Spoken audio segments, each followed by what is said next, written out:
ஓம் சாய்ராம். வணக்கம். இன்றைக்கி குரு பூர்ணிமா, அதுவுமா பாபாவை பார்க்கறதுக்காக ஆனந்த சாய்பாபா கோவிலுக்கு தான் நான் வந்திருக்கேன். ஆனந்த சாய்பாபா கோவில் அப்படிங்கிறது என்னை பொறுத்த வரைக்கும் எனக்கு ரொம்ப ரொம்ப பிடிச்ச ஒரு கோவில். ஆல்ரெடி நான் ஆனந்த சாய்பாபா கோவிலை பற்றின வீடியோ நான் போட்டிருக்கேன். அண்ட் அது நீங்கள் கூட பார்க்கலாம். நான் டிஸ்கிரிப்ஷனில் லிங்க் கொடுக்குறேன். ஸோ இந்த கோவிலில் என்னென்ன ஸ்பெஷல் திங்ஸ்லாம் இருக்குது, இந்த கோவில் எக்ஸாக்டாக எங்கே இருக்குது அப்படின்னு சொல்லிட்டு நான் ஷேர் பண்ணியிருக்கேன். இன்றைக்கி பாபாவுக்கு குரு பூர்ணிமா, அதுவுமா எப்போவுமே பௌர்ணமி நாளில் பாபாவுக்கு இங்கே பால் அபிஷேகம் அப்படிங்கிறது ரொம்ப ஸ்பெஷல். அதே மாதிரி பாபாவுக்கு பல்லக்கு ஊர்வலம் இன்னும் கொஞ்சம் நேரத்தில் நடக்க போகுது. ஆரத்திக்கு அப்புறம் பல்லக்கு ஊர்வலம் நடக்கும். அண்ட் நீங்கள் சென்னையில் இருக்கீங்க அப்படின்னா கண்டிப்பாக ஆனந்த சாய்பாபா கோவிலில் பாருங்கள். ஸோ ரொம்ப சூப்பராக இருக்கும். எல்லா விஷயமுமே இங்கே ஸ்பெஷலாக இருக்கும். நான் முன்னாடியே இதை பற்றின இன்ஃபர்மேஷன் எல்லாமே ஷேர் பண்ணியிருக்கேன். உங்களுக்கு வேணும் அப்படின்னு சொன்னால் நீங்கள் அது கூட செக் பண்ணலாம். நான் டிஸ்கிரிப்ஷனில் கொடுக்குறேன். ஸோ இன்றைக்கி வீடியோவில் ஆனந்த சாய்பாபா கோவிலில் நடக்கக்கூடிய நிகழ்ச்சிகளை தொடர்ந்து பாருங்கள். ரொம்ப வருஷமாக இங்கே பால் அபிஷேகம் அப்படிங்கிறது ரொம்ப சிறப்பாக இருக்கும். பௌர்ணமி நாள் அன்னைக்கு நடக்கும். நம்ம கையாலே பாபாவுக்கு பால் அபிஷேகம் பண்ணலாம். ஈவினிங் டைமில் இது நடக்கும். பாபாவோட அபிஷேகத்தை பார்த்துட்ருக்க இதே டைமில் ஒரு சின்ன ஒரு இன்சிடெண்ட்டை நம்ம பார்க்கலாம். மேகாவுடைய அபிஷேக அந்த ஒரு லீலையை நம்ம பார்க்கலாம். சாய்சத் சரிதத்தில் நம்மளுக்கு சொல்லியிருப்பாங்க, மேகா அப்படிங்கிறவர் பாபாவுடைய பக்தன். அதுக்கு முன்னாடி அவர் யாருடைய பக்தன் அப்படின்னா சிவபெருமானுடைய பக்தன். அவரை பொறுத்த வரைக்கும் எல்லாமே சிவன் தான் அப்படின்னு தான் இருப்பார்.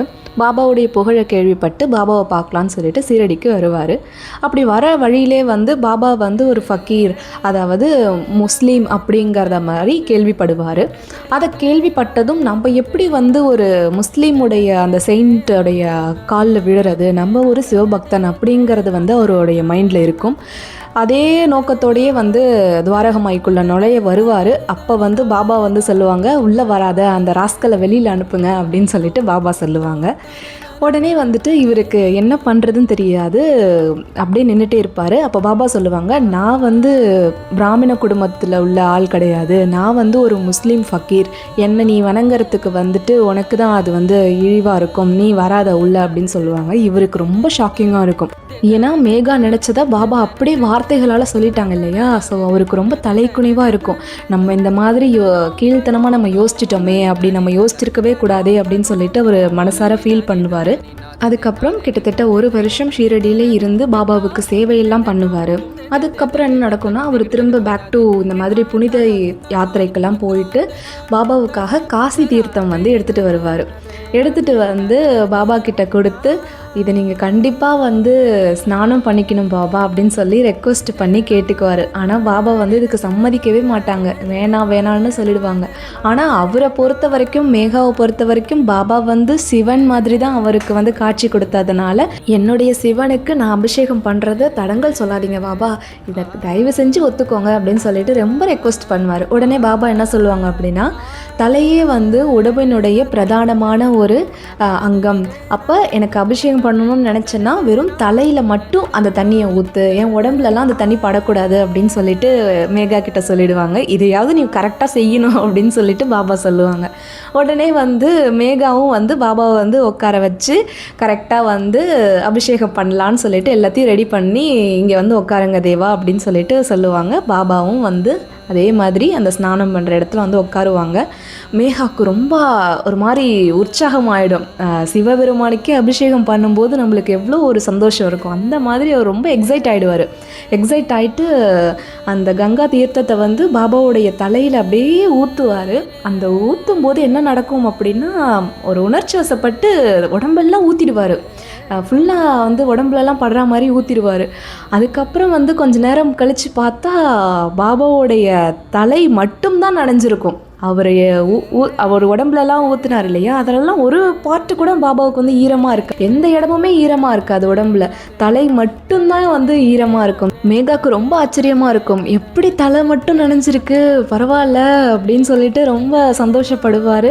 அதாவது மேகாவுக்கு இப்படிப்பட்ட ஒரு அற்புதமான லீலையெல்லாம் பாபா பண்ணியிருக்காங்க. இன்னும் நிறைய இருக்குது விஷயங்கள். ஸோ இப்போ தொடர்ந்து நம்ம கோவிலில் இருக்கக்கூடிய விஷயங்களை பற்றி பார்க்கலாம்.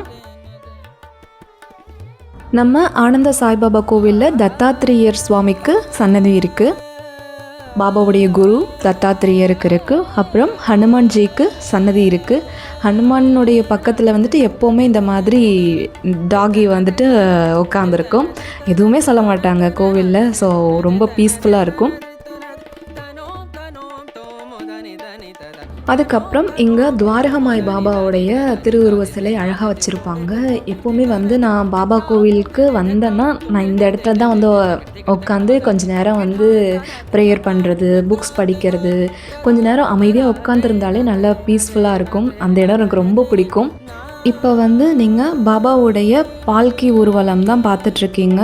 எப்படி சீரடியில் பாபாவுக்கு வந்து பால்கி நடக்குதோ அதே மாதிரி பால்கினா ஒன்றும் இல்லை, நம்ம ஊரில் பல்லக்கு ஊர்வலம் சொல்லுவோம்ல, அதுதான் வந்துட்டு பால்கி அப்படின்னு சொல்லுவாங்க. ஸோ அதை வந்துட்டு ஆக்சுவலாக வந்துட்டு அவங்க லாங்குவேஜில் பால்கின்னு சொல்லுவாங்க. ஸோ அப்படியே நம்மளுக்கும் ப்ராக்டிஸ் ஆகிடுச்சு. ஸோ பாபாவுக்கு வந்துட்டு அழகாக வந்து பாபாவுடைய சிலை வச்சு அது பாபாவுடைய ஃபோட்டோலாம் வச்சு லைட்லாம் செட் பண்ணி அழகாக டெக்கரேட் பண்ணி பாபாவுக்கு வந்து பால்கி வந்துட்டு அங்கே இருக்க டிவோட்டீஸே இதுக்கு நம்ம எதுவுமே புக் பண்ணணும் அப்படிலாம் எதுவுமே கிடையாது. யாருக்கு வேண்டுதல் இருக்கோ, யார் வந்துட்டு உடல்நிலை சரியில்லாமல் இருக்காங்க, இல்லை திருமணம் ஆகணும், குழந்தை பாக்கியம் வேணும் அப்படிங்கிற எந்த வேண்டுதல் வச்சுருக்காங்களோ கோவிலில் வந்துட்டு நம்ம கேட்டுக்கிட்டோம் அப்படின்னா நம்மளை வந்து அலோவ் பண்ணுவாங்க. அதாவது ஒரு 5 or 10 seconds வந்துட்டு நம்ம வச்சுருந்தோம் அப்படின்னா நெக்ஸ்ட் பர்சனுக்கு அப்படியே ரொட்டேட் ஆகும். மாற்றி பாபாவை வந்து பால்கி எடுத்துகிட்டு கோவிலை சுற்றி வருவாங்க. 2 ரவுண்டு வந்துட்டு கிளாக் வைஸில் வந்துட்டு சுற்றி வருவாங்க. அதுக்கப்புறம் என்ன பண்ணுவாங்க அப்படின்னா பாபாவுடைய ராஜகோபுரம் இருக்கு இல்லையா மேலே, அங்கே வந்துட்டு பாபாவை வந்து கோபுரத்தை வந்து சுற்றி வருவாங்க. ஸோ கீழே வந்துட்டு 2 ரவுண்ட்ஸ் வந்துட்டு சுற்றி வருவாங்க, மேலே வந்து ஒரு ரவுண்டு சுற்றி வருவாங்க. ஸோ அப்படிப்பட்ட ஒரு சூப்பரான நிகழ்ச்சி தான் இருக்கும். நீங்கள் தொடர்ந்து அதை பாருங்கள். பாபாவுடைய பால்கி ஒரு ஊர்வலத்தை வந்து தரிசனம் பண்ணுங்கள். பாருங்க, கோபுரத்தோட உயரத்துல நம்ம இருக்கோம். பாபா கீழே இருக்காரு. நம்ம பாபாவையும் சேர்த்து அந்த கோபுர வளத்தையும் சேர்த்து நம்ம சுத்த போறோம். ஒரே ஒரு நிமிஷம் எல்லாரும் நிமிர்ந்து உட்கார்ந்தபடி 2 கைகளை குத்திக்கங்க. Close your eyes. 2 கண்களை மூடுங்கம்மா. 2 கண்களை மூடியபடி பாபாவுக்கு அந்த ஆனந்த சாய் பாபாவுடைய திருவுருவம், அவருடைய முகத்தை நம்ம மனசுல வச்சுக்கோங்க. பாபா நம்ம பக்கத்துல இருக்காரு. பாபா என் மனசுல வராரு. பௌர்ணமி நிலவு, தென்றல் காற்று, பாபாவுடைய அசைவு நம்ம பக்கத்துல இருக்கு. மனமுருகி வேண்டிய வரங்களை அள்ளி தரணும்னு பிரார்த்தனை பண்ணுங்க. அப்படியே தியானம் பண்ணுங்கம்மா.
இங்கே வந்து பாபாவுடைய ராஜகோபுரத்துக்கு வந்துட்டு பூவெல்லாம் தூவி எல்லா பக்தர்களும் வந்து தரிசனம் பண்ணிக்கிட்டாங்க. ரொம்ப நல்லா இருந்துச்சு, பாருங்கள்.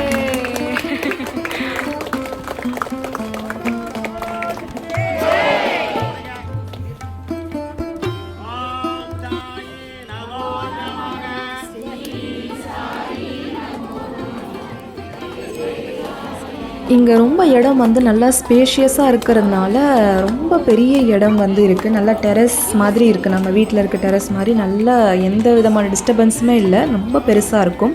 ஸோ இங்கே தான் வந்துட்டு பாபாவை வந்து இப்போ பக்தர்கள் எல்லாம் எடுத்துகிட்டு வராங்க பாருங்கள் பால்கி. எல்லோரும் ப்ரேயர் பண்ணிவிட்டு ஒருத்தராக மாற்றி பால்கியை வந்துட்டு பாபாவை சுமந்து அழகாக வந்துட்டு கோபுரத்தை சுற்றி வந்து தரிசனம் பண்ணுவாங்க. இப்போது ஒரு ரவுண்டு வந்து சுற்றிருக்காங்க இல்லையா. ஸோ இதோட சுற்றினதுக்கப்புறமா அப்படியே வந்து கீழே வந்து பாபாவுடைய மூலஸ்தானத்துக்கு பாபாவை வந்து கூட்டிகிட்டு போயிடுவாங்க. படியிலிருந்து பாபாவை வந்து கூட்டிகிட்டு வந்ததுக்கு அப்புறமா இப்படி பாபாவுடைய வெளிப்பிரகாரம் வழியாக எடுத்துகிட்டு வந்து மூலஸ்தானத்துக்கு பாபாவை கொண்டு போய் வச்சுருவாங்க. யாரெல்லாம் வேண்டுதல் வச்சுருக்காங்களோ அவங்க எல்லாருமே வந்து பால்கி வந்து சுமந்து பாபாவை வந்து தூக்கிட்டு வருவாங்க. ரொம்ப அற்புதமான காட்சி தான் இப்போ நம்ம பார்த்துட்ருக்கோம். ஸோ இப்படி வந்துட்டு இந்த மாதிரி ஒரு விஷயத்தை வந்துட்டு அந்த கோவிலுடைய மேனேஜ்மெண்ட் வந்து நம்மளுக்கு அரேஞ்ச் பண்ணியிருக்காங்க. பக்தர்களே வந்துட்டு எடுக்கிறதுக்கான ஒரு அரேஞ்ச்மெண்ட் இருக்குது. ஸோ எல்லாருமே அன்பாக பாபாவை கூட்டிகிட்டு வந்துட்டு வெளிப்பிரகாரம் மூலயமா உள்ளே வந்து பாபாவை வந்து வச்சுருவாங்க.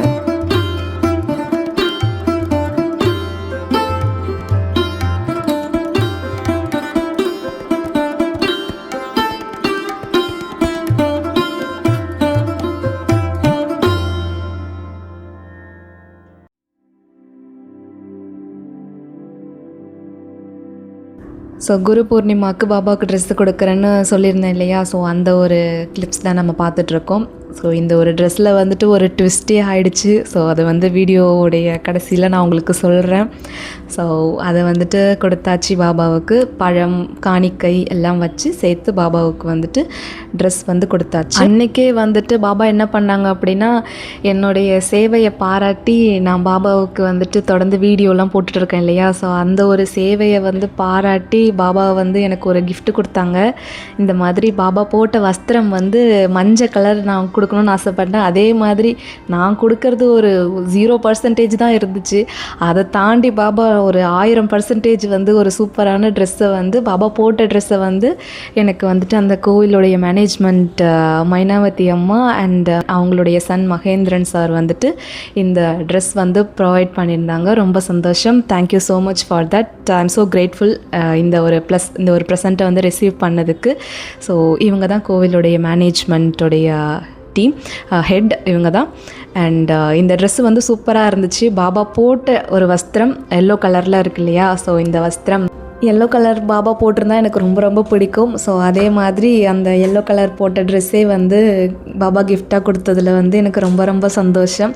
இதை நான் கிஃப்ட்டுன்னு சொல்ல மாட்டேன், பாபா வந்து எனக்கு கொடுக்குற ஒரு அன்பின் வெளிப்பாடாக நான் வந்து எடுத்துக்கிறேன். கோவிலுடைய மேனேஜ்மெண்ட்டுக்கும் என்னுடைய சாய்க்கும் ரொம்ப ரொம்ப நன்றி. நான் பாபாவுக்கு வந்து ஒரு எல்லோ கலரில் ஒரு ட்ரெஸ்ஸு ரெடி பண்ணியிருந்தேன் இல்லையா? அந்த வீடியோ கூட நான் ஷேர் பண்ணியிருக்கேன். ஸோ அந்த ட்ரெஸ் வந்து துவாரகமாய் பாபா தான் போட்டிருக்காங்க. ஸோ அழகாக இருக்காங்க இல்லையா? க்யூட்டாக லட்டு மாதிரி. ஆக்சுவலாக நான் பிளான் பண்ணது வந்துட்டு பாபாவுடைய பெரிய ஸ்டாச்சுவுக்கு தான் நான் பிளான் பண்ணியிருந்தேன். என்ன நடந்துச்சு அப்படின்னா, பாபாவுக்கு வந்து அந்த ட்ரெஸ் வந்து ஆக்சுவலாக பத்தலை, கொஞ்சம் பிரெத்து வந்து பத்தாமல் போயிடுச்சு. அதனால் பெரிய பாபாவுக்கு வந்து போட முடியல. ஸோ நான் ரொம்ப ஃபீல் பண்ண ஆரம்பிச்சிட்டேன். எனக்கு ரொம்ப கஷ்டமாக போயிடுச்சு. அதனால் கோவிலில் இருந்த எல்லோரும் வந்து ரொம்ப கன்வின்ஸ் பண்ணாங்க. நம்ம ஃபேமிலியில் ஒருத்தர் மாதிரி எல்லாருமே வந்துட்டு ரொம்ப கன்வின்ஸ் பண்ணாங்க, ரொம்ப சமாதானப்படுத்தினாங்க. ரொம்ப ஃபீல் பண்ணாதீங்க, அழாதீங்க, அதெல்லாம் எதுவும் இல்லை. பாபாவுக்கு வந்து நம்ம துவாரகமாய்க்கு பாபாவுக்கு போட்டுடலாம், எந்த பாபாவுக்கு போட்டால் என்ன, இந்த மாதிரி நடந்திருக்கு நிறையா அப்படின்னு சொல்லிட்டு மனசு ஆறுதல் பண்ணுறதுக்கு நிறைய பண்ணாங்க. என்னுடைய ஃப்ரெண்டு அங்கே ஒரு அக்கா இருக்காங்க கோவிலில், அவங்க தான் வந்து இந்த ட்ரெஸ்ஸை வந்து துவாரகமாய் பாபாவுக்கு போட்டுட்டு என்னை கூப்பிட்டு காமிச்சாங்க. எனக்கு ரொம்ப சந்தோஷமாயிடுச்சு. ஏன்னா எப்போவுமே வந்தால் நான் அங்கே தான் வந்து உட்காருவேன். எல்லாருமே சொன்னாங்க, நீ வந்து எப்போவுமே இங்கே தானே இருப்ப. ஸோ இன்றைக்கி இந்த பாபாவுக்கு தான் போடணும்னு இருந்திருக்கு. எப்போவுமே வந்து பெரிய பாபாவுக்கு தான் எல்லாருமே வந்து ட்ரெஸ்ஸு வந்து போடுவாங்க. ஸோ இன்றைக்கி இந்த பாபாவுக்கு போடணும்னு சொல்லி பாபாவே நினச்சிருக்காங்க, துவாரகமாயில் இருக்க பாபாவுக்கு. எனக்கு யூஸ்வலாகவே அது வந்து உண்மை தான். துவாரகமாயில் பாபா எப்படி வந்து அந்த ஒரு பொசிஷனில் உட்காந்துருக்காங்களோ அது எனக்கு ரொம்ப ரொம்ப பிடிக்கும். ஸோ அந்த ஒரு திருப்தி வந்து இருந்துச்சு. ஒரு வேளை அப்படி கூட இருக்கலாமோ அப்படின்னு எனக்கு தோணுச்சு. But anyway it's my mistake. இன்னும் ஃப்யூச்சரில் வந்து நல்ல சூப்பரான கிராண்டான ட்ரெஸ்ஸை வந்து வாங்கி கொடுத்தா தான் இன்னும் எனக்கு சாட்டிஸ்ஃபைடாக இருக்கும். ஆக்சுவலாக எனக்கு அந்த ஒரு உட்காந்துருக்கிற பொசிஷன் வந்துட்டு பாபாவை நேர்லேயே பார்க்குற மாதிரியான ஒரு மனசு வந்து இருக்கும் எனக்கு. பாபா எப்போவுமே அந்த சீலாக்கல்லில் உட்காந்துருப்பாங்கல்ல, அந்த சிலையும் ரொம்ப பிடிக்கும் எனக்கு. துவாரகமாயில் பாபா எப்படி வந்து உட்காந்துருப்பாங்களோ அந்த ஒரு சிலை வந்து எனக்கு ரொம்ப பிடிக்கும், எங்கள் அம்மாவுக்கும் ரொம்ப பிடிக்கும். So that's all for today's video. இது வந்து ஆனந்த சாய்பாபா கோவிலில் எடுத்த ஒரு வீடியோ தான். And thank you so much for வாட்சிங் திஸ். இந்த கண்டிப்பாக நீங்கள் சென்னையில் இருக்கீங்கன்னா ஆனந்த சாய்பாபா கோவிலுக்கு வந்து நம்மளுடைய சாயை வந்து தரிசனம் பண்ணுங்கள். உங்களுக்கு இந்த வீடியோ பிடிச்சிருக்கும்னு நான் நம்புகிறேன். உங்களுக்கு பிடிச்சிருந்துச்சுன்னா லைக் பண்ணுங்கள் அண்ட் இந்த வீடியோவை ஷேர் பண்ணுங்கள். ஸோ தட் ஆனந்த சாய்பாபா கோவில் பற்றி நிறைய பேருக்கு தெரியும். நிறைய பேர் வருவாங்க, பாபாவை வந்து தரிசனம் பண்ணுவாங்க. ஸோ லைக் பண்ணுங்கள், ஷேர் பண்ணுங்கள், கமெண்ட் பண்ணுங்கள் பாபா எப்படி இருக்காங்கன்னு சொல்லிட்டு. சீக்கிரமாக இன்னொரு வீடியோவில் பார்க்கலாம். அண்ட் பாபாவை பற்றி நிறைய விஷயங்கள் தெரிஞ்சுக்கிறதுக்கு என்னோடய சேனலை மறக்காமல் சப்ஸ்கிரைப் பண்ணிக்கோங்க. ஓம் சாய்ராம்.